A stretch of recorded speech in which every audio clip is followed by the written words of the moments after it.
Ricky Steamboat came up with the idea of the body bag. Really? Yeah, carrying them out. How'd that conversation happen? He just came up to me, and Ricky Steamboat, right? You're going to listen? Yeah. You're going to listen, right? Especially because this is the early 90s when he was there. He goes, hey, have you ever thought about doing this? It turned out to be a rib on me.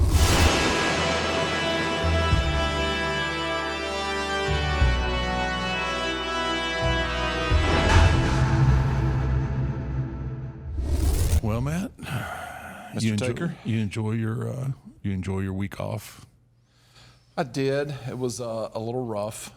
So for little moist in Savannah, right? So for everyone out there, we had a best of episode.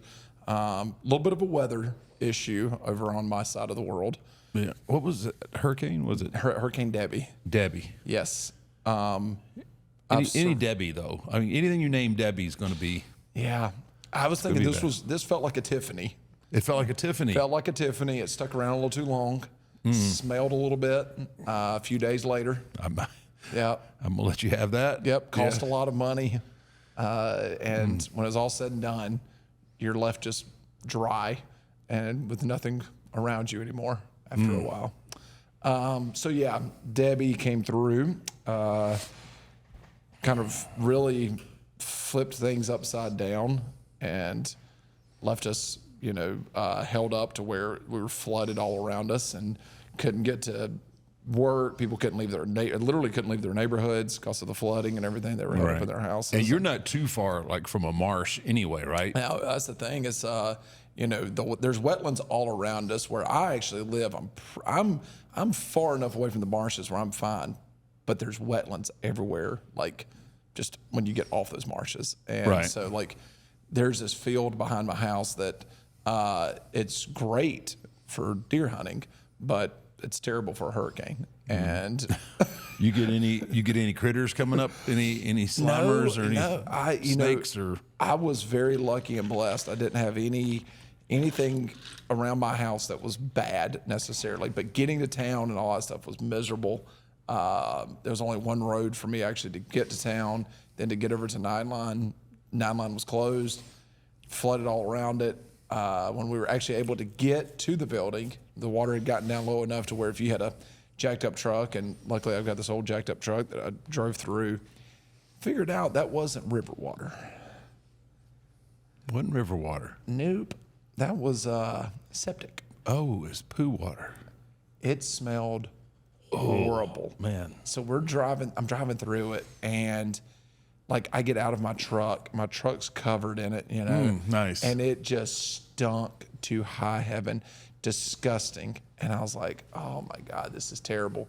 So I drive through it, and I was like, I got to go to the car wash. I was like, I can't. Like you get like a hazmat suit or something before so you. Disgusting. So I went to the car wash, and it was one of those car washes where I had to do it with like the wand, A little splatter. Oh, it's disgusting. That's nasty, man. Yeah. So, yeah, Hurricane Debbie kind of screwed some things up. I mean, we thought for a little bit there that we were going to have to, come up with a plan B, and.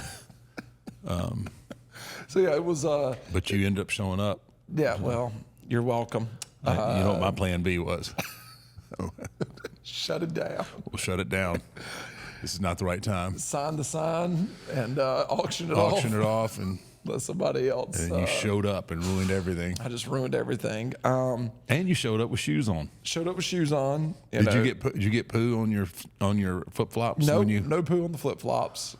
They were protected. I would rather go barefoot than get poo on my flip flops. So how many people had on their bingo card Undertaker using the word poo?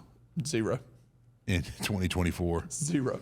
Yeah, I'm sitting here listening to myself, and I'm like, well, I think you're still in dad. You stay in dad mode, pretty much around the kids. Yeah, there's between the kids and the dog, and explaining, be careful walking in the yard, kind of everything. Yeah. Yeah, so you got to. I use the word quite a bit. Yeah, yeah. Michelle kind of frowns on my typical description of poo. excrement. Yeah, poo, if you will. Yeah, So I think you're just used to saying it being around the kids. So yeah, it's not on anybody's bingo card that you're using the word poo. Yeah, watching the highlight show was just man. You're talking about it was like watching game film. Like when I used to watch my matches back, I was just like, you got to be kidding me. Oh my gosh! Why did we put that in? What's that? Why didn't that get edited out? That should have been edited out. We need. We've grown. We're in a different place now. So, but some of those early episodes, my goodness, man, they were. So hold on. They were a little rough. Speaking of game film, is that something you did a lot? Did you go back and watch your matches, especially early on? From the time I started all the way through, I'd watch. Really? I'd watch my stuff and pick it apart. And the thing is, though, I always had to watch it by myself. Like for years and years. So you do pay-per-views. The next day you go right into TV, right? No, excuse me. Premium live events. I'm still catching up with the, what the kids are saying today. But they would have the premium live events playing in catering on a monitor, and everybody be watching all that. And I could never sit down and watch my stuff in front of somebody. I don't want to hear somebody like telling me, how good this was, how good that was, because I'm looking for the little things to pick apart, things that I could have done better, the transitions that I should have made. I don't need. I know what the good stuff is. I need to concentrate on the bad things and where I could make myself better. But that was pretty much my whole career. And you were probably one of those people that not a lot of people are going to come up to you and say, "Man, you probably should have done this." Or they were probably kissing butt more than anything. Oh man, what a spot there, you know. Oh yeah, and I don't need to hear that. I know what I mean. I know what's good and I know what's bad, but I was always like I had to be by myself so that I could focus on, like, man, that was. I wish I would have done this instead of that, and this. Then I could have done this. Yeah. But I did a lot of that from the very beginning all the way through. Well, maybe not so much probably the last couple of years. The last couple of years were kind of me watching like, oh my God, what am I doing in the ring? It's a train wreck. The last couple of years I was basically watching my body become rigid. Yeah. And me losing my flexibility and everything, and just trying to figure out with where I was physically, where I was going to be able to go if I had a match, or if I had to end up getting another match or a big match, like what am I going to do to compensate for the lack of mobility? The mobility is what I was losing.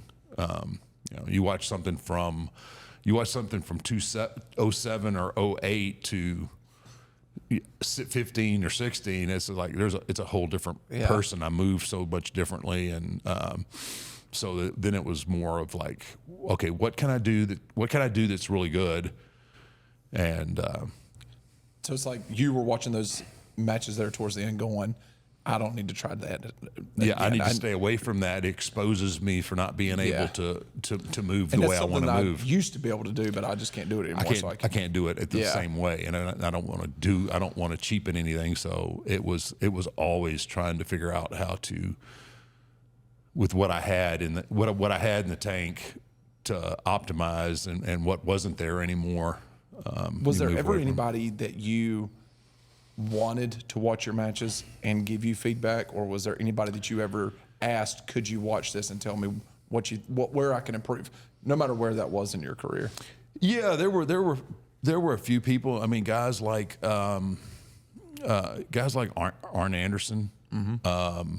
Not necessarily gimmick guys, but obviously I'm a gimmick because I think I had a pretty good handle on the gimmick. But I always wanted to be. I always wanted to be more than the gimmick, right? I wanted to be a top wrestler,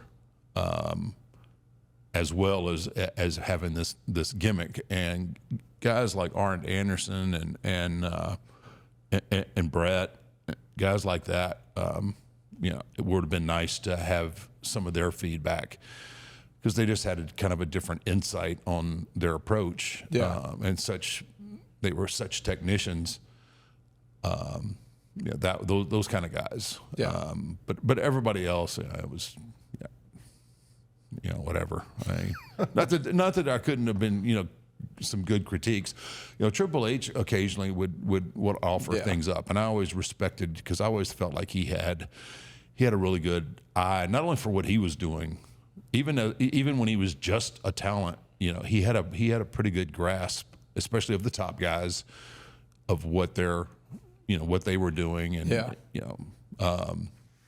so he's always kind of been in that role of just knowledge and having an understanding of I think he had a pretty good understanding of what I was trying to do.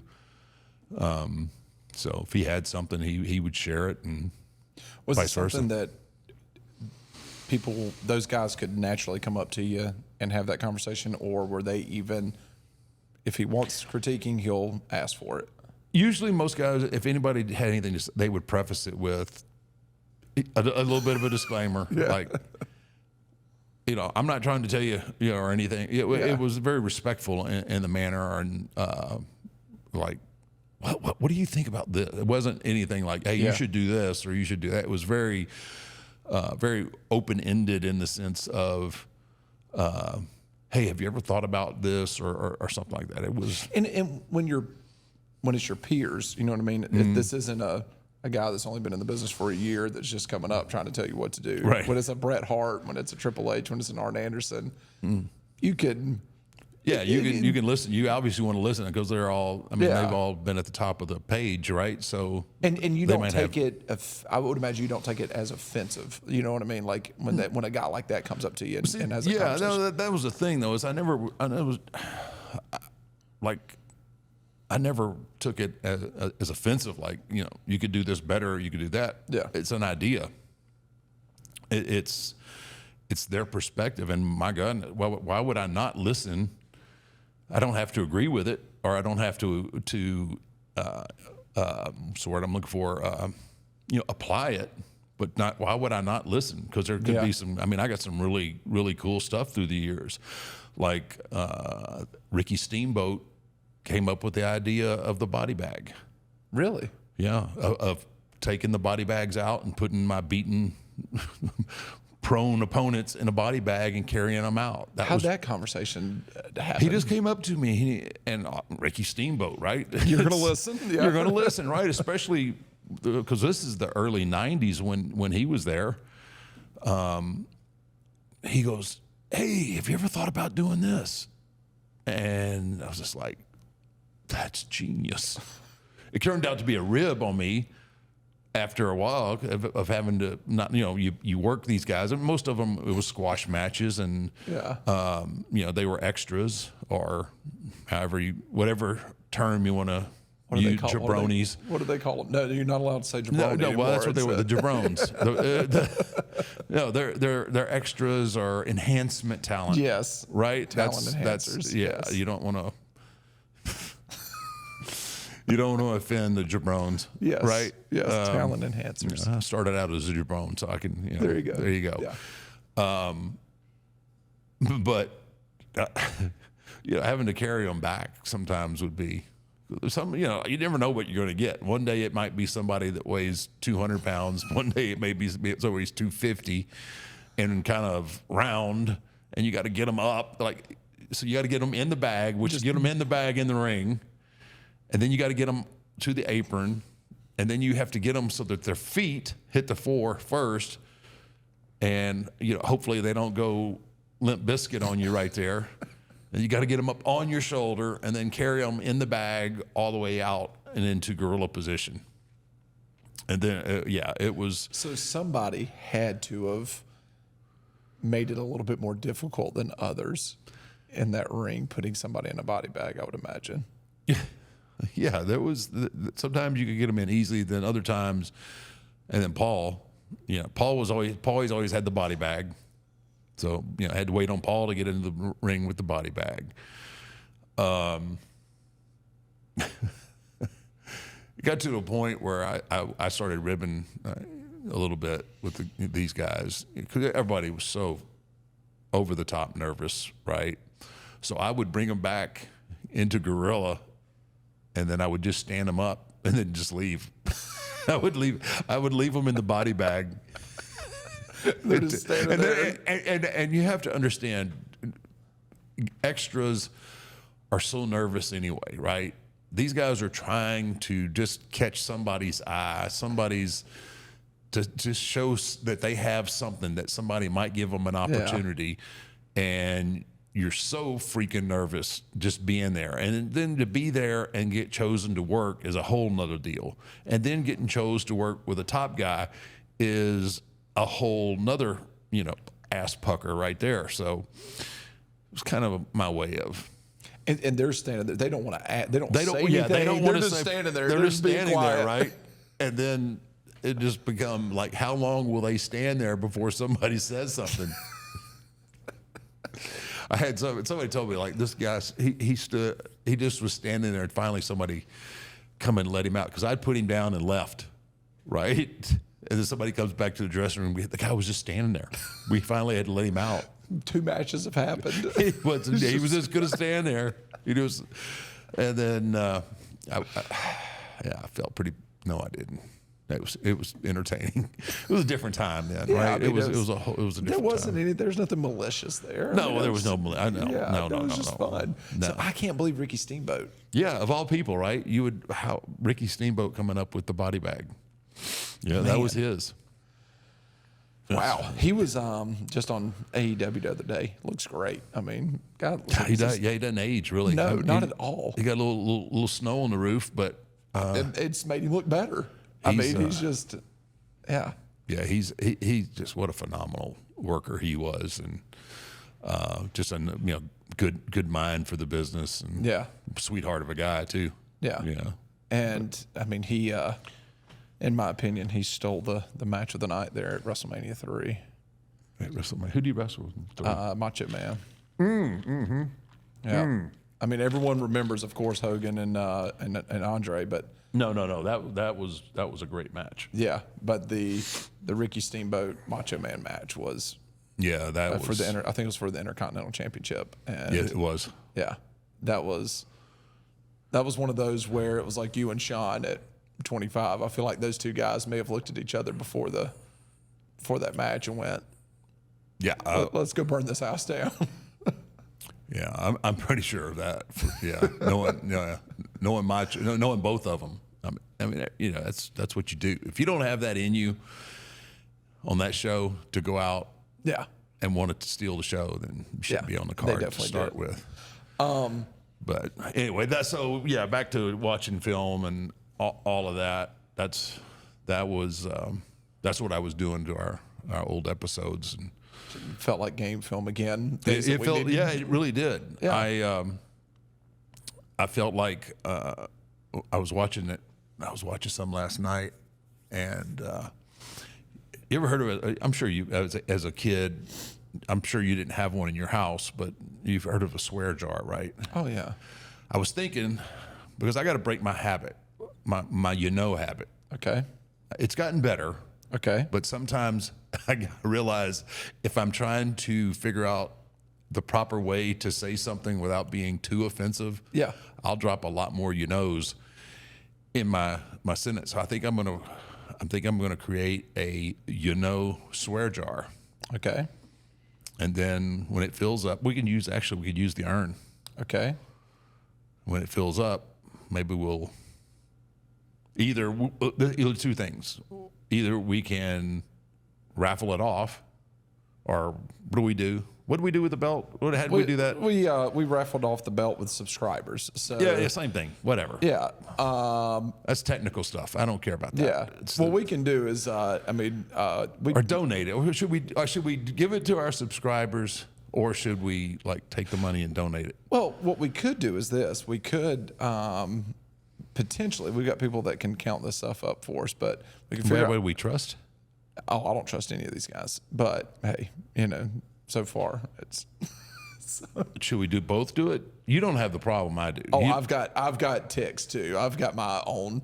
Yeah, thank you for wearing shoes You're today, welcome. by the way. But if we did an jar, and let's say we figure out some way to test it, like for a month or 2 months or something like that, with every and then at the end of it, maybe the listener that comes closest to how many you've said over. Can we do that? Do we have that technical ability? Do we have the ability to do that, Abe, to where Nick could count how many are? He would love to rewatch the episodes and continue to count over and over. To see how many Mark says, and then this job can't always be easy. yeah. There has to be. And then There has at to be the some end effort. of like August, September, every month at the end. Well, we're gonna have to go. We're gonna have to go longer than that. Well, no, what I'm saying because is I'm gonna that- be really cognizant of it right now. Well, what we can do is Like I don't think I've dropped one so far. what we can do though is we could do that at the end of every month. The person that comes like closest to it, we can figure out a way to like we can have fun with this. Let's think about it.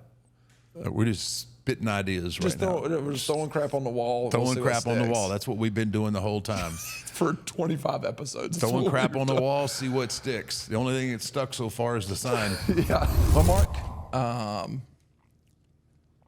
the home fires are burning well at the house. The wife is happy. Is she? Oh, she is. I know where you're heading with this one. Yeah. My favorite sponsor. Oh, just chew it and do it. Just chew it and do it. Old Bluechew, back in the saddle. Back in the saddle. That's huh? right. You got a little dead man setting up, huh? Oh, the dead man has risen. Oh, yes. Resurrection, baby. Resurrection. Yes, sir. From Bluechew. Bluechew, What brother. a great company. God bless Bluechew and all they do for this great country of ours. Man. Yes. So,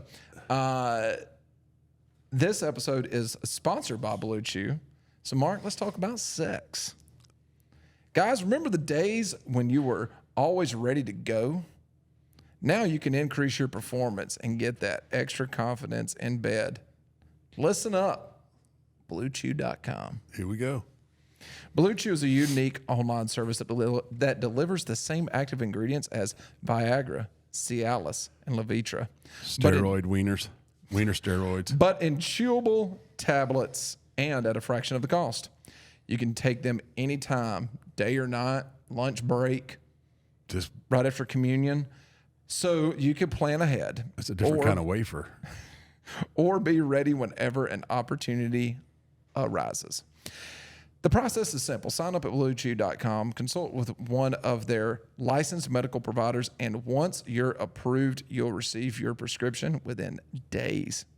You know what the best part is? No. It's all done online. So no visits to the doctor's office. You don't have to leave your house. No awkward conversations. And no waiting in line at the pharmacy. You hate waiting in lines. I hate waiting in lines. You hate lines. Blue Chew's tablets are made in the U.S. of A. USA. Yes. USA. USA. And prepared and shipped direct to your door in a discreet package. That means nobody knows that you got wiener steroids in there. That's right. They drive by your house and they're like, oh man, that dude's got wiener steroids. Yep. They might make fun of you or something. Look down on you. Not with discreet packaging. Well, ain't gonna happen. I actually asked Blue Chew to deliver mine with a neon on the side of it saying Blue Chew. I want everybody to know what's going on. in the lighthouse. The front door is Oh, they- rocking. Don't bro, bother they- knocking. They I drive, got you. they drive by that house and they're like, boy, they having a good time tonight. Yeah, I tell you what, the wives in the neighborhood are jealous. I bet. Blue Chew wants to help you have better sex. Better sex. Discover your options at bluechew.com. Hit it one time. Chew it and do it. Mark, we also have a special deal for our listeners. Come on. Try Blue Chew for free. Best price ever. When you use our promo code 6feet at checkout, just pay $5 in shipping. That's bluechew.com, promo code 6feet to receive your first month for free. Visit bluechew.com for more details and important safety information. And we thank Blue Chew for sponsoring the podcast. And one more time, Mark. Chew it and do Do it. it. Thank you, Blue Chew. Click the link in the description below. But you've been busy. You did a little bit of traveling. You went up to SummerSlam. Yeah, I had been home. I'd been home a while, enjoying life. Peace and quiet. Peace and quiet. Been doing a little fishing. Oh. Yeah, right there right at the house, man. Yeah. Right in the creek. The creek's got a lot of water in it, lots of bass and crappie and everything in there. It was going great. I was fishing just about every day. I was taking Colt down to the creek and fishing. And then one day I decided to take Rocket with me. Rocket, for those of you who don't know, is my Belgian Malinois family guard dog. And to his credit, he would give his life for the family's life. And you can tell because he's just that protective. But he is not treat driven at all. He could care less about food and treats. His ball, though, Oh yeah. dude, it's ridiculous. Yeah. It's like a binky. He's got to take this ball with him everywhere. Okay. Anyway, we had thrown the ball, we had done our training and everything else. So you know what? I'm going to take Rocket down to the creek with us. Horrible idea. So we on the side of the creek, we end up as we were landscaping and smoothing out the yard and everything, we came across some big long boulders that we excavated. We ended up putting them on the creek like a fishing dock, right? It's not real big, but it works. It serves its purpose. Yeah, you can stand there and fish. And so I've got Colt out there and I'm casting his rod out there and he's holding the rod. And Rocket's just like, he's out of his mind. I don't know. You just have to look at some footage of Belgian Malinois. Oh yeah, they're high-driven, high-energy dogs that just need to be moving and doing something. Well, this knucklehead drops his ball into the creek. It happens to be, I don't know, 4.5 foot deep where he drops it. And the water's crystal clear, so you can see it. So he is losing his mind because he knows he can't jump. Like in the pool, he'll stick his head in the pool, but he don't like to swim. He'll get his feet in. He'll get his feet in, and he'll bite. Like if he can just put his head in and grab the ball, he's fine. He knows he can't put his head in the water, and like he's just pacing back and forth. And then he starts to. Now he's bumped into Colt, and I've saved Colt from going into the water, and he's just like running back and forth, and I try to grab him, which is the worst thing to do with a Belgian Malinois. And so he's running by, and I try to grab him, and the only thing that I catch is my little finger in his collar, and I broke my finger again. Now, it's like... It is a little swollen. It is, yeah, it is. And this happened, this has been a while. It chipped the bone off the side, according to Dr. Kenji. And like Michelle was down there at that point, and I turned to her and I said, I think I just broke my freaking finger. She's like, what? I was like, I heard it crack. And now, yeah, I'm trying not to lose my temper. I'm trying to make this experience enjoyable. Father, son. Yeah, I'm trying hard. I'm trying really hard. I'm trying to bond and be that guy. And everything was going well. Then I had to bring the dog down. The dog drops his ball in the water, and then he breaks my finger. And that part was already broken. I did that at 25. But then it broke. it went that way. So that was a lot of fun dealing with that. You're trying to hold a dumbbell or working out, everything. It's just like just sticking out. Yeah, look at the etiquette on that guy right there. Man. I mean, I've broken a lot of my fingers, but You're drinking your Coors Light. everything. Drinking your My happy dads. My happy dads with is your- like, man, your that pinkies. Undertaker guy, man, he's just full of etiquette. But yeah, And then anyway, I went to Cleveland. I just, I digress. You're enjoying your summer with your family, and then all of a sudden. Yes, I was enjoying, football was over, just home every day, just bliss, right? Just blissful living. And then I have to go to Cleveland, right? And then it kind of got screwy. I did my One Dead Man show, which we did like in November. I think we did Cleveland, something like that. So it hadn't been that long really since I'd been there. And they got somehow or another they got the scheduling screwed up or something shenanigans going on there. I like to do my show at night. My show is a nighttime show. You're a nighttime guy. I'm a nighttime guy. My show is nighttime. It is an adult show. If we could do this podcast at 9 p.m., it would stand a much better chance of surviving. I promise you that. At 9 p.m., I'm actually entertaining. At almost 11 in the morning, not so much. I hadn't hit on all cylinders yet. 10 p.m., 9 p.m. We're moving. We're hitting our stride at that point. Anyway, but my show gets bumped to 1:00 on Saturday before the pay-per-view. So the first thing that hits my stomach on Saturday morning or Saturday, because I didn't have anything to eat, was a shot of Jack Daniels at my show. It didn't go off the rails. It was actually wasn't a Vegas situation. It was nothing like a Vegas situation, but it was good. It was actually good. Good show. It was actually probably better than the first show in Cleveland. Okay. Yeah, it had a lot of fun. Kane came out. Oh, really? Yeah, Kane was in town. He came out, and we did a little bit with him. Victoria, I don't know if you remember her. Mm-hmm. She was in the audience. She was there for like a WrestleCon or something like that. Yeah. I brought her up for a minute, and we had some contests. So it ended up really turning out to be a really good time and a good show, and then went straight from there over to the. I back up. So it started Friday. So Friday, I had to watch. I don't even know what they call it, like watch back or something like that. I did one with Mankind where we sat down and rewatched your old matches. Yeah. So Kane and I did one of those on Friday, and then which was I think we rewatched our.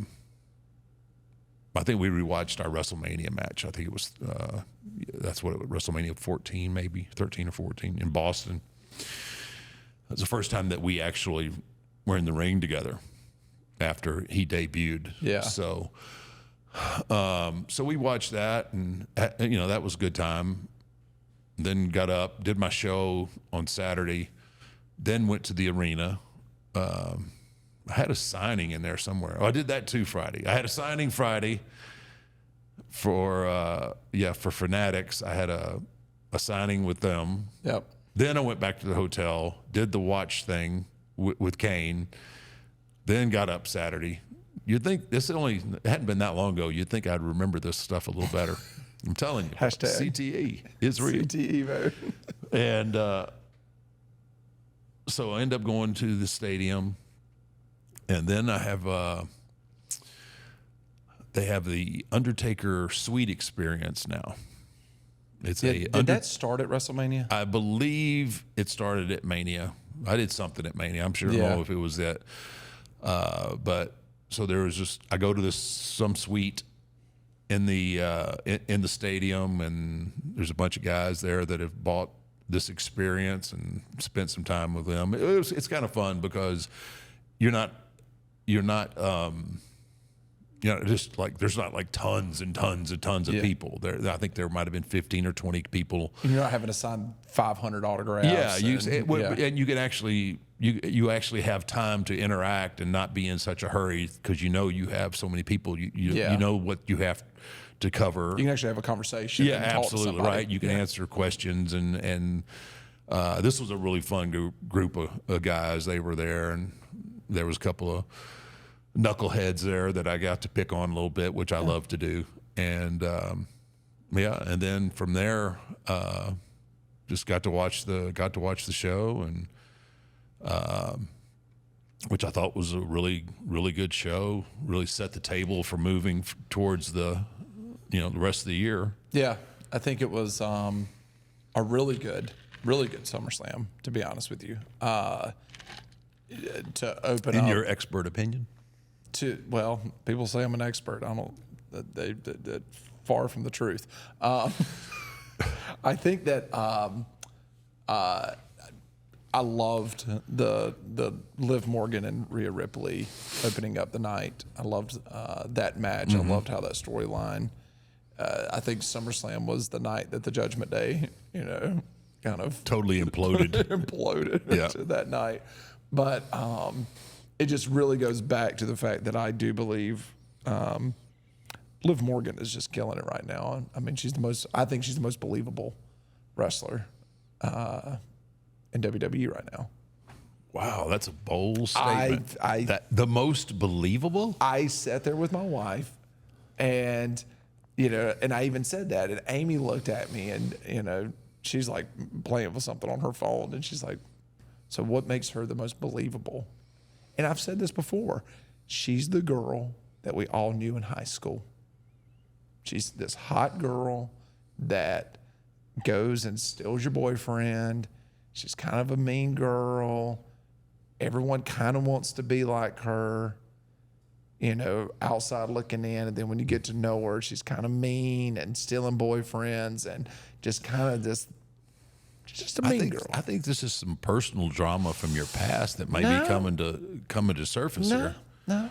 That's what I'm thinking. No. Yeah. No. I was very loyal to all of my girlfriends. You probably were. Yeah. We're talking about Liv, though. We're talking about the other side of the story. But no, she's very believable. She's that person. We've all met that person. We've all been around that person. And I think that's what makes her believable. How about Dominik, though? Dude, is he not killing it? He doesn't have to get in the ring and wrestle. No. That's the great thing That's about it. the great thing about it. He ain't getting beat up. He just got to be Dom, man.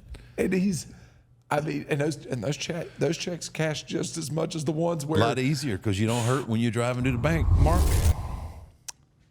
we got a new sponsor, Artisan Grange. Artisan Grange. They're right here in Texas. Good. They do like a hemp pouch, non-tobacco, non-nicotine.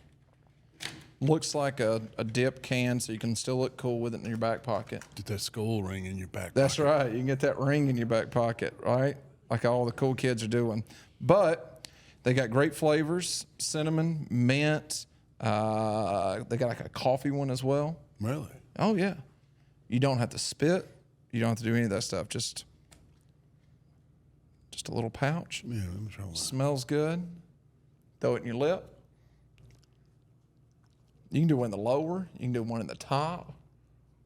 Look at this. You can just fill your mouth full of. My granny used to do snuff up there at the top of her lip. Yeah. Yeah. I had a great aunt that did that. Mm-hmm. I had a silver can on her porch. Well, this no tobacco, no nicotine, Artisan Grange, Texas-based, Texas-born and bred, right here, just like you. Got to be a good company. It's got to be a good company. All people need to do is just click the link in our description. They can get themselves some cans also. Like I said, tons of different flavors. They all taste really good. And they're just made of hemp, 5 milligrams of CBD. It's not going to get you high. It's not going to get you any of that crap that people will think. It's just good for you. It's just good for you. It's just good for you. Maybe helps you get off tobacco. Maybe it helps get you off nicotine, whatever, and be a little bit more of a natural alternative to dipping. Natural alternative. Yes. So, Artisan Grange. Artisan Grange. We appreciate y'all supporting the podcast. Click the link in the description below and pick yourself some Artisan Grange up. Yeah, the guys that get done wrestling Gunther. They're Yeah. going, can I get Dom's deal? Yeah, I want Dom's deal. Dom is a heat-seeking magnet. Oh my gosh. And just the addition of the super mullet and the horrible mustache. Just makes it even better. Oh my gosh! And then you have Liv hanging all over him, which it's somewhere it's going to have to blow up in his face or both their faces. Obviously. Oh yeah, that's going to implode as well. But yeah, you got the two people with the most heat in the same angle, dude. Yeah. And then you've got Pat McAfee and Michael Cole leaning into it Oh, every yeah, Monday hard. as well. Hard. Yeah. So they're doing a great job also pumping up that to where people are hating them as well. But Dom is okay. You were on Logan Paul's podcast. That was Sunday morning before I you- got on the plane and flew home. Did you see Dom's deal? I've seen little snippets of it. Okay. So there's one that I just saw a snippet, a short or whatever. And Is that what they're called? Shorts? yeah, they're called shorts. There you go. That sounds better than snippet. Yeah. Okay. Shorts. So I don't know if you know or not, but Logan got in some trouble in Japan years ago. He ain't that old. How old? Like, And he was younger, and it was back when he was really, early on with YouTube, and he was doing these videos and stuff. And he ended up doing a video in Japan where it was in the forest where the guys go out and they commit suicide in this forest in Japan. this one particular forest Yeah, in Japan. people will That's go- where people go kill themselves. People will go and like hang themselves and stuff. It's like a thing. And he was there. He went to this forest just like to go check it out and is filming himself. And is very younger Logan Paul. And How much younger? I mean, he's 20 something. How much younger can he be? I think it was maybe late teens, early 20s. Okay, I don't know okay. his exact age. right. But goes out there, makes a video with someone hanging in the background. Shut the front door. Yeah. So he was gotten a lot of trouble. Like it was bad. Where was did bad. he post that? On like YouTube and or Vimeo or whatever what he was on before. And yeah, pretty bad. So Okay, was it rigged or was it a real person? real. Like, this was a real situation. And he's like doing a video. He knows the person's back there and everything else, and he does a video in front of it. Like, and he's like walking up, like filming this person's hanging there. Shut up. Yeah, it was not a good idea. It was. Whoa, I had no idea about any of this. Oh, he got a lot of heat. Got a lot of heat. Got in a lot of trouble. Pretty bad situation, right? So, and it's one of those things where like he apologized, he over the top, done everything he could to kind of, but it's still out there, right? What does Dom do? What did he do? Dom sits down and just straight faced. They were talking about wrestling and touring and everything else. And he talked about, he's like, yeah, he goes, I love wrestling in Japan. He goes, hey, you ever been to Japan? No. And Dom is doing, you can see him biting his lip. Oh. And Logan's just like, he's like, yeah, I've been. Dom's like, man, he goes, God, dude, he goes, I love you. Can't wait to see you go wrestle. Like, Is he like banned from Japan or something? kind of. So Dom's like going deep into it, like, really leaning into this. Oh, that's And then awesome. all of a sudden Dom broke. And Dom was like, man, are you even allowed like back in Japan? That's so I gotta actually have to look that As up. far as I know, this is like the first time anyone's called him out on it. Oh. And Dom was just like, and that's where Logan goes, yes, I'm allowed back in Japan. I can go to Japan. He goes, I've chosen not to go to Japan. And he's like, he goes, to be honest with you, the only way I really want to go back is if like I'm asked to come back or, hey, we have forgiven you. We would love for you to come back to our country. And he's like, But I wouldn't wait long on that one because that ain't gonna happen. no, probably not. Oh wow. Yeah. So I can't believe I've never heard But this. the fact that Dom, Dom just turned the tables on him like that.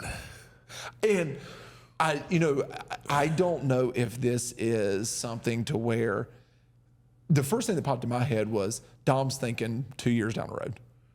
Dom's thinking, If he's thinking that far ahead, that just puts him at a whole nother level and that's again. that's what I thought. If he's setting the table. Dom is trying to set a table here to work a program with Logan. I would have loved nothing more than in that moment for Logan to have literally like kicked him off his show. And then we knew, and I would know then, I was like, okay, this is going to be something Somewhere that could down be. the line. Yeah, Right. Yeah, they this missed could the be boat fun. on that, right? Yeah. Obviously, Dom just he did it without. Dom. And was the interview going? I mean, he wasn't. It was a great interview. It was a great interview, From what I but it's understand. straightforward. Like I'm not. I mean, it wasn't like like Logan wasn't messing with him or anything, was he? No. It was just. No, And they he- just started talking about like wrestling and That's traveling and great. stuff. And Dom just slid this in. Wow. And I don't know if Dom thought leading into that interview, Oh, man, okay, he had to. I've got to go in this direction. I've got to get the conversation to go to this direction where I can mention Japan. That's just and then where next I level, can mention, bro. hey, have you literally looked right at Logan and was just like, have you ever been to Japan? And there was like a hush for about Fell 30 over the seconds. room because believe me, that room is full. You said that. You Of said people. there's like, I don't know what we're doing compared to what they're doing, but there was a ton of people. Like there were, I was just like, we don't have prime money to be able to have we ain't that got type any of money. en- We to got be- no money. to have that type of entourage. yeah, I was just like, everybody was extremely nice and I was just like, holy crap! There had to have been 15 people. And me and you talked about it, like even like Joe Rogan's show, #1 podcast in the world. There's like 2 people there. There's the guest, or however many guests there are. Yeah. If one of the guests happens to be a wrestler, Tony Hinchcliffe's going to be there. There's Joe and there's Jamie. Yeah. Ain't nobody else. And I was just like, oh, man, if this is the way it's supposed to look, man, we are way off base. They're true. We don't have prime money, but man, I don't know if you need 15 or 20 I don't people know. to run a podcast. I don't know that would be beneficial. Like It's I have got a to hard be enough like time not cussing you out, much less if you had 15 people back back there. here, Somebody would make a noise that would really tick. I would probably go off on. yeah, But hey, that's. that's good for him. But you need to go. You need to go. I'm Watch going to watch Dom. that. Yeah, you and gotta watch. I Dom. got to watch, especially. It just made me love Dom even more. Where I was like, for him to be willing to go on that show and call that out That's to awesome, him man. is next level in my opinion. Wow. From what I understand, like there's been a lot of people that he's had on the show that he's ended up working with. Is that? Well, I mean, I think he had Randy Orton on, if I'm not mistaken. Yeah. So And so he was worked with Randy Orton. I don't know if he ever had Roman on. I don't know if Roman Reigns has even ever done a podcast. oh yeah, sure he has. Shirley. Oh. Don't call me Shirley. But That's yeah, interesting, man. so I mean, I'm gonna when I don't know when it'll be, but when I see Dom again, I'm gonna just I got to get all the that's a what gentleman's is it the handshake. tea? What I got to get all the tea? Is that Yeah, it? yeah. You gotta Is get that him what to all spill the the tea. kids spill the tea? All the kids are saying That's that. what they're doing. So yeah, Dom went next level on Logan Paul's That is just- podcast. that is great. Yeah. Yeah. Yeah, I love it. So look, Dom is, becoming one of my favorites because I'm a heel guy. I love the heels, right? So It's hard to be a heel in this day and age, but he's doing a great job. He can't even talk on the mic. no, I mean, it's and he like doesn't have to. it's like Vicky. Oh yeah, If some way, I wish Vicky could come back. If Vicky and Dom together with Liv, my goodness. and the storyline's there for it. Oh my gosh. The storyline's there for it. So, and that's what I love about what they're doing. Neither one of them, have to get on the mic. Neither one of them have to get in the ring right now. Yeah. And Well, at this point now, it's Liv has got to stay 2 steps ahead of Rhea. She's Yeah. going to get killed. That's not a great physical matchup for Liv. not at all. But that's what makes it intriguing too, because the imagination, man. When Well, Rhea gets a hold to it, of her, the other part to it is also with Liv in that ring against Rhea. You know, there's going to be some type of outside interference. There's going to be something that's going to end up happening in that match because Liv knows I can't beat Rhea with just one-on-one. It's a different physical specimen here, and so there's got to be some type of outside interference. So you know Dom or somebody's going to get involved at some point, right? At all times. So that makes it just even better. And if you're a heel, you got to have some outside interference, right? You got to have somebody come in there with doing something. and you know what? I haven't seen a lot of the physicality of the matches, but I bet you in this whole storyline so far, hadn't been a lot of flippy doos. There really hasn't. You know why? Because they can tell a story. They're telling a story. Rhea Far more important than flippy doos. Rhea and Liv are telling a story right now, and it's Well, the story. Well, I mean, man, there's 2 stories. There's 3 stories. I mean, geez. Yeah. You've got the world title that's in the picture, which is the least important, probably. You've got Dom cheating on Rhea with dude. That's just. When was the last time we've seen seen a story like this in the female division? Oh, this deep with this many layers? Yeah. It's been a minute.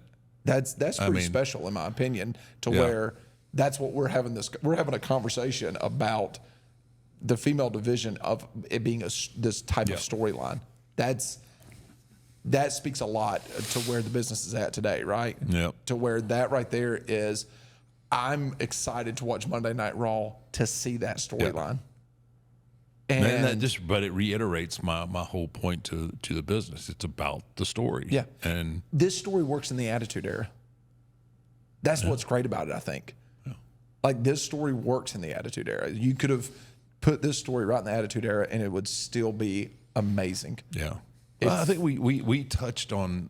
I mean, y'all touched on a lot of things. Yeah, we touched on a lot of things in the Attitude Era. But I think that's what's great about it. It's like I think there's a lot. Everyone's always chasing that era. They're always chasing us, trying to build a story that can compete with something that happened in the Attitude Era a lot of times, right? And this storyline. Good luck. Yeah, you're just not going to. This storyline sure does feel like it though. Got to keep it just a little bit edgy. It's a little bit edgy. A little bit edgy. But I think the most important thing that happened at SummerSlam is our boy won the championship. I know people are going to say Roman coming back, but our boy won the championship. Yeah. No, I'm telling you what, man, Gunther's special. Gunther, I'm telling you, he's just. And you know who I had a long, nice talk with too while I was there. Actually, it was Monday. I'm sorry, I wasn't at SummerSlam. It was this past Monday in Austin at Raw. It was Kaiser. Yeah. Yeah, I'm high on him too. I mean, obviously Gunther's a little bit further along. Yeah. But watch, keep an eye on Kaiser. I think he's going to be special. But I had a long talk. He's easy to hate. He's easy to hate, and like what was really refreshing to me is like I was giving him my perspective on what he should be doing, and he was like, that's what I've been feeling. I've been feeling all of this, and he's just been waiting for his opportunity because he's been in the shadow of Gunther. Gunther is he's the real deal, man. He is a throwback. I thought it was a good move. Protected. Damien was protected in it. Yeah. The finish got a little bit. Got a little bit. I didn't like the finish. The finish got a little bit screwed up, but Damien was protected, got the title on Gunther, and now the table is being set. You got Drew and Punk. They got to get through their stuff to figure out. I don't know if that's ever going to happen. Randy is going to work with Gunther at Bash in Berlin. That's going to be interesting. Once he starts getting hammered by those I was about to say, Randy. How is Randy going to react to those chops? Is Randy a guy that's okay with chops? I don't know about like it's going to be. Randy isn't a really. I've had a couple of really nice conversations with Randy the last couple times I've been around him, and he is in such a different place than where he normally was. He looks happy. He is having happy. a great time. He's having a great time. He's enjoying life. He's enjoying his role within the company. I think everything's going great for him. And now he's about to bleed. He's about to get the snot beat out of him. And I'm curious, like, I mean, you can watch somebody else's match, but until it's you getting hammered, with the knife edge chops. And I know you are not. You never wanted to take a chop. I didn't like them. him. I didn't like him. And Gunther. Is he the best? I mean, is he the GOAT of chopping at this point? I mean, I put Ric Flair up there, but I mean, well, I think Flair was a work shoot chop. It was there. Yeah. I mean, you felt it. But Gunther, man, there's not really a lot of like hit and slide off with Gunther. His is kind of hit and go in a little bit. I mean, there's like a pause there where it's going into your chest. And there's a recoil and another one coming right back. But I mean, it's just, it's perfect for him. Okay, now is there this sense of pride amongst the boys in the locker room of who comes back with their chest? Like, I took it more than you took it, but I mean that right there is that's just stupid in my opinion to try to be the winner of that game. I don't want to be the winner of that game. You could have that. You could be the winner. You could be the recipient of the most chops. Oh my gosh, it would be interesting. Well, him working with Randy in Berlin too, on top of it. Yeah, he's going to be a mega ultra baby face. And I'm just really excited because Gunther's going to be in the ring with a guy that is on a lot of people's Mount Rushmores. I mean, he's going to be in there with one of the best. I don't want to cut you off. Did you hear the promo that Gunther cut on him? No, I didn't. About all of his championships and all of his accolades. And he's talked about like how good he could have been if he hadn't have been a flake. But that's my translation. Oh, it was good, man. And Randy kind of he weathered that storm and had a comeback, and then he went into his grandfather. No, I did watch that. That was on that was at Monday. Austin. Yeah, that was Monday. It was a good promo, and which is kind of scary to think like how many times he may have won the championship if he'd have had his head on right the whole entire time. But it was a really good stiff promo, like a half shoot kind of deal, which was really good, delivered well. He delivers everything with such confidence and such arrogance that it just like, ooh, man. Yeah. Like I want to see Randy punch him in the chin. And what I love about it is that people don't know if they should cheer or boo this guy. Yeah. When he comes out. Yeah, that's going to be because he's so dominant. That's going to be a difficult thing for him. It's just the nature of the beast that heel or baby faces these days it's a really fine line. Yeah. You can't figure out if people this like Dom. That's why he's such a anomaly. Yeah, because he is a 100% across the board heel. When people just like look at him and just want to beat him up. Yeah, because he looks like you could beat him up. Yeah, and you then should be able to beat him up. You should be able to beat him up, but you just don't have you don't get that opportunity. Gunther, on the other hand, is he's a tough guy. He is a tough guy and carries himself in a manner, right? So it's going to be challenging to keep him a heel. That's just the nature of the beast now. Yeah, I would like to see because I personally feel like he's probably going to carry that title to WrestleMania. So I'd like to see what ends up, where does his WrestleMania, what's his WrestleMania look like? Yeah. You know, what is it? I would guess Punk, maybe. Everybody's healthy. I think it has to be honest with you. I think it makes sense for it to be Punk, but Drew McIntyre's got a lot to say about that too. Yeah. And Well, that's what they're fighting for right now. Yeah. They're fighting to see who, is going to come out. We're in August now? Yeah. August, September, October, November, December. so, I mean, we got, when it comes to another big premium live event, I guess the next big one would be Survivor Series. Yeah, And then that'll you be got the War Rumble. Games, though. I think they're Yeah. doing War Games there. But And then you got Rumble, and then you got WrestleMania. So I feel like he's probably going to carry that title all the way to Mania if I was a betting man. If I was a betting man. And so I wonder what those 2 nights are going to look like for him. I personally think if it's with Punk, night 1 main event probably. If I can Yeah, no read telling the where the writing on bloodline is gonna That's be. the whole thing. If I'm reading the writing on the wall, I feel like there's going to be something with the bloodline, maybe that main event second night. But I feel like Gunther's going to be probably the main event of night 1 against more than likely Punk. Maybe. And then him and Punk is, I mean, if that's going to be the case, they'll blow the roof off of the they'll tear it Allegiant down. Stadium. That'll be good. Yeah. So yeah, SummerSlam was fun. Roman Reigns came back. I think I didn't even see him. He must have stayed out on the bus the whole night, and you kind of surprised. I didn't see him. Yeah. I may have left a little early, but who's to say about that? It's a long drive back to the Man, it was. You had an It early was. morning. You had an early You morning. don't want to get caught. You don't want to get caught in that in traffic. stadium traffic. No, man. stadium traffic will get you every time. It was Room service shuts down.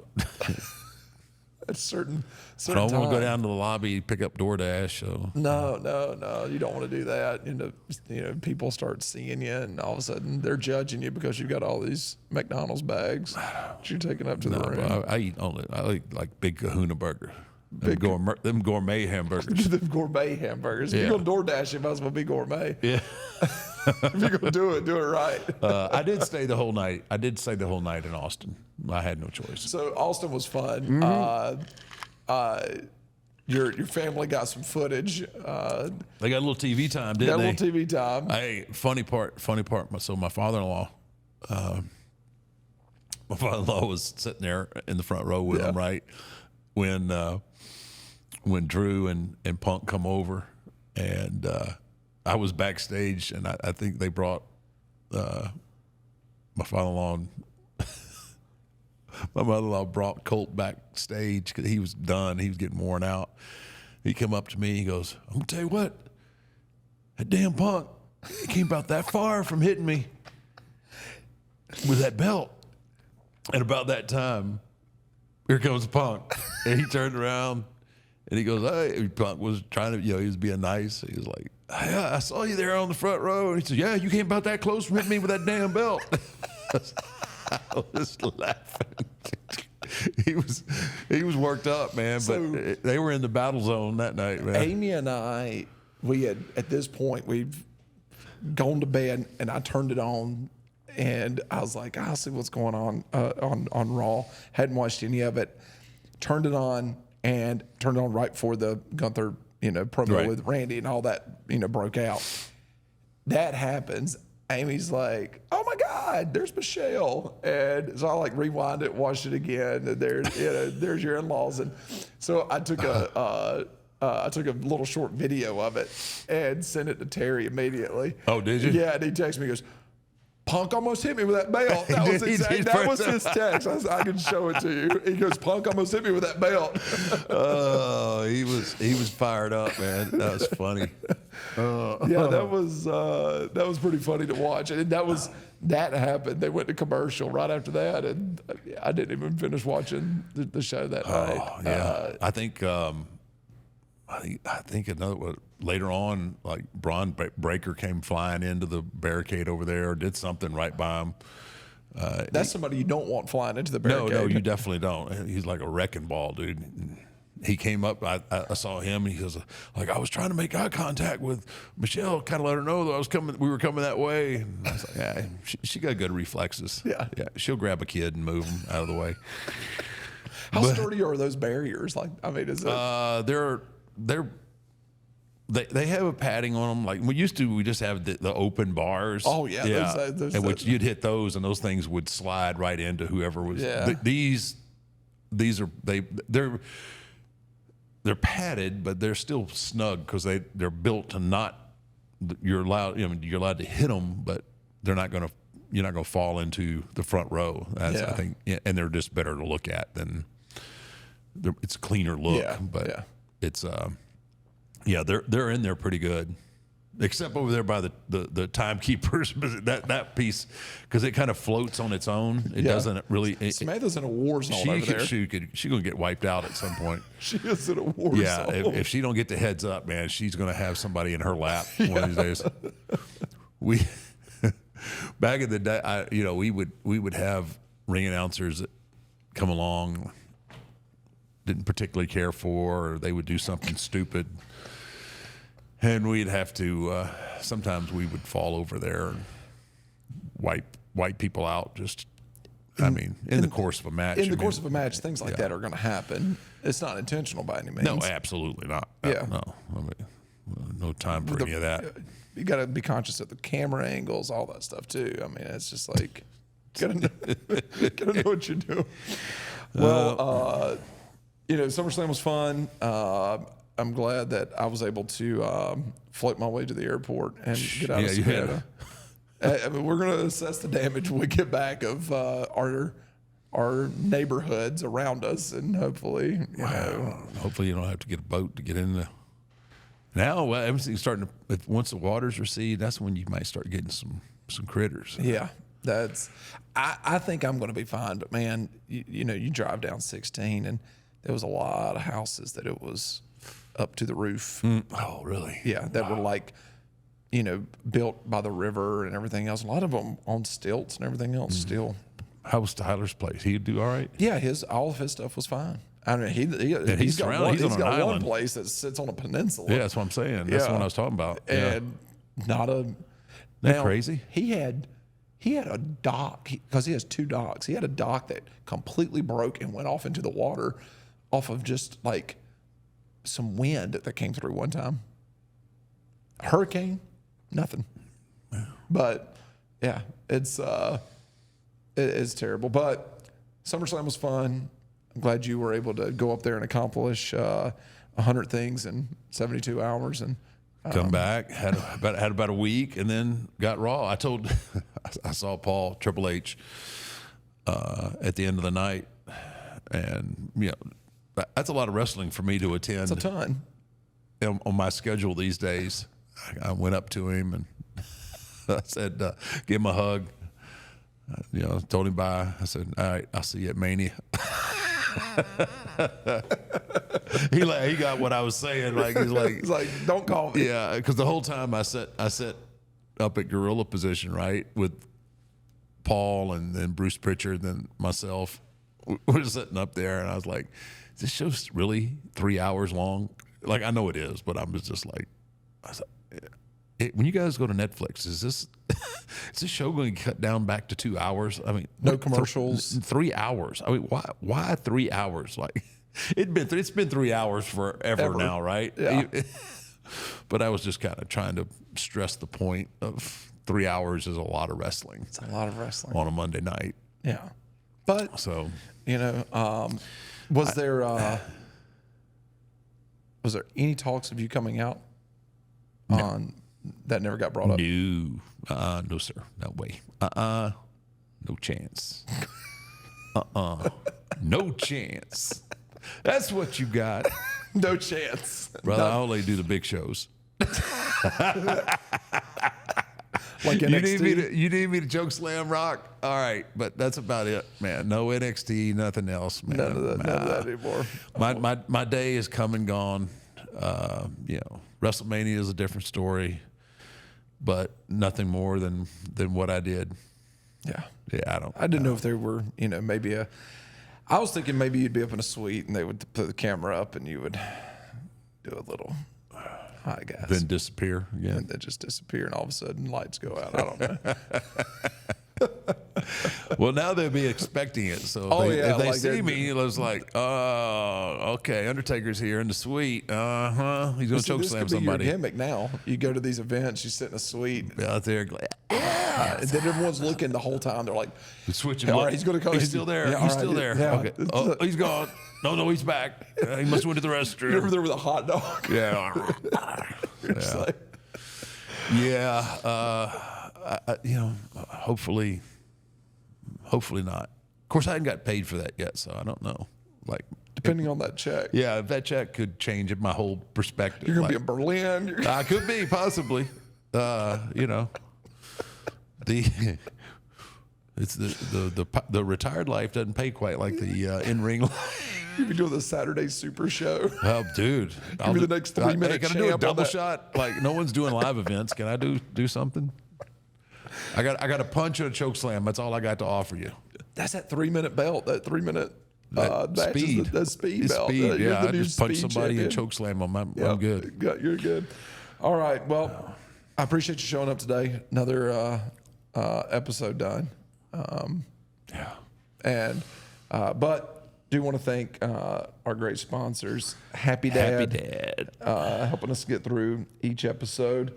I'm trying to get myself back in shape, so First Phorm is helping me in that Did you say journey. back in shape? I was once in shape, so just want to say thank you to First Phorm for keeping and their energy drinks keeping us going on the set every day. Yeah, we're boring as hell. Couple of old farts. Also, all the other great sponsors that we have: Artisan Grange, Mando, Bluechew, Wiley X. Who else we got? Got my Wiley X right here, dude. Kalo wedding rings. Kalo wedding. I got my Wiley X right. Got your Wiley X Yeah, on. they're a little dirty, but my glasses are always dirty. Yeah, they're terrible. Terrible glasses. Michelle just she gets disgusted by my sunglasses. Yeah, well, it's a danger if you put your sunglasses on and get behind the wheel. That is, Well, I can't see anyway. they're Well, I can see straight. I just can't see peripherally. If you're driving down the road and you look up and you see the Undertaker driving, don't Get off the road. just get off the road. Don't. That's not your That's time. why I drive a big vehicle. So you just bump things along the way. Dude, I didn't tell you that. I got a new vehicle. Okay, you got a new vehicle. Yeah, so in What'd you get? 2018, Michelle, right in the middle of COVID, Michelle buys a Suburban. Okay. Online. Like she goes through the dealership, buys it online, they bring it out to the house, they deliver the whole thing. It was a piece of crap. It was just like Y'all don't ever drive that car. No. The Suburban, that's the family drag wagon, Yeah. right? It's her Raptor that doesn't get driven. Oh, okay. I bought her a Ford Raptor, and she never drives it. I mean, she's got the kids and Yeah. sporting equipment, all that, right? So, like, she's been hinting, and I don't know if it was a hint, but she's just like she hated that Suburban from day one. It was like a lemon. So I don't know what I woke up in a mood. I woke up in a mood the other day. I said, "What do you want?" I said, "What do you want to drive?" I don't know, because we've been renting, like when we've been going places, like we went to Florida and a couple other places. We've been getting these like the Jeep Wagoneer, The Grand Wagoneer. Grand Yeah. Wagoneer, right? Which were really nice. So we've been driving. I was like, "What do you want?" And she goes, "Well, Betsy was a friend of hers. She got a really nice Navigator and so Wagoneer. Well, there just happens to be a Cadillac dealership that's not too terribly far from where I am. I didn't want to have to drive across town. So I said, I must go to the place that's closest first, which happened to be a place is Covert Cadillac in Bee Cave, Texas, right?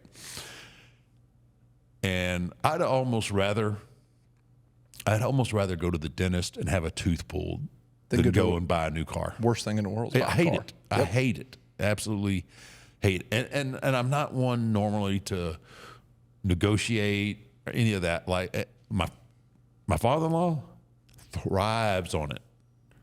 He gets a brand new vehicle like about every year, and he will go in there and just hammer these guys down and until he gets the price that he wants. He'll spend an hour, 2 hours in there, get up, and then walk out. Convenience is more important than budget. It is not my jam, right? I do not like to go in and haggle, and I just like, give me the car.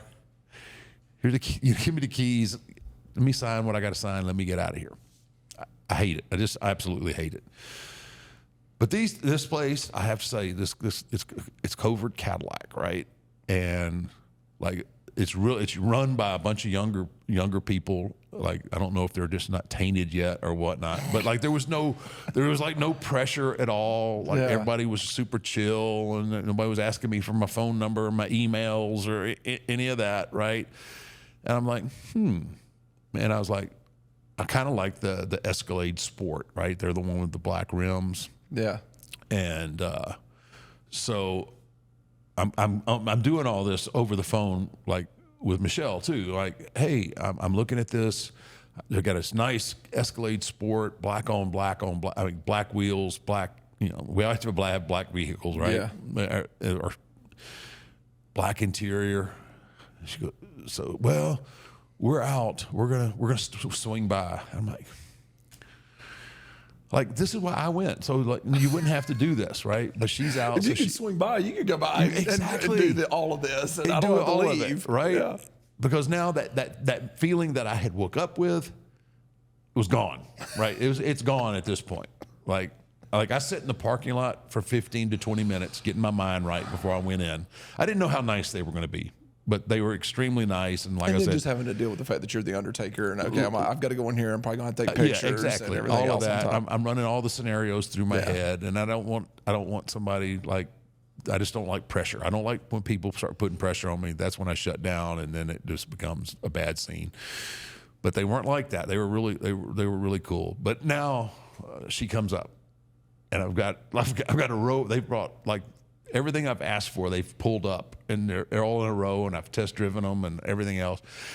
She gets there, and it's like, it's really pretty. It really is. That's a lot of money. First, and I was like, well, I appreciate that. I do appreciate the fact that she's cognizant of the money.